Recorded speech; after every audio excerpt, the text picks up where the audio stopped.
Hugasan muna natin yung dahon ng saging dahil magpapais ng isda.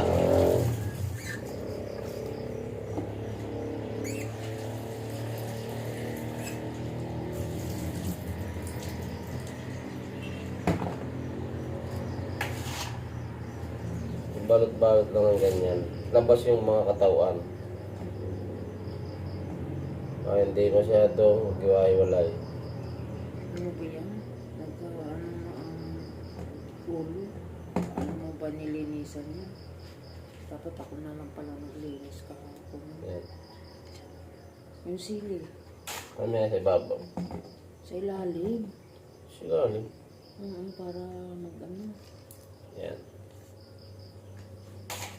Binibigkis ho natin ng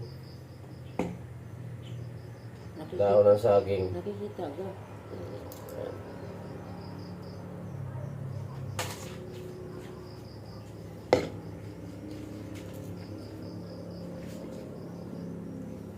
Yan.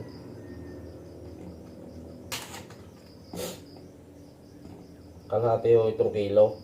Kaya medyo madami-dami din. Tingnan mo. Kaya okay lang yan. Mamaya ayusin ko. Yan.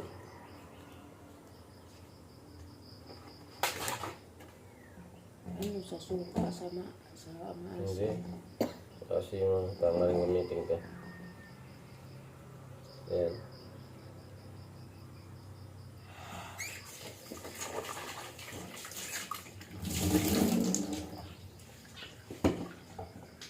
So, yan at lagyan natin ng okra. At sabihin natin ang mga pampalasa para nakamarinate na. Abusin mo yun. Asin. Nakikita mo pa yung magic sarap.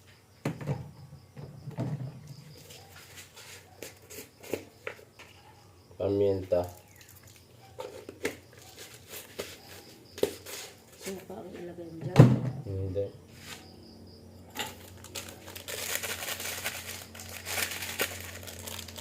Lagyan mo na doon sa labas mo. What? Habang kumain pa. Powder. Yan na.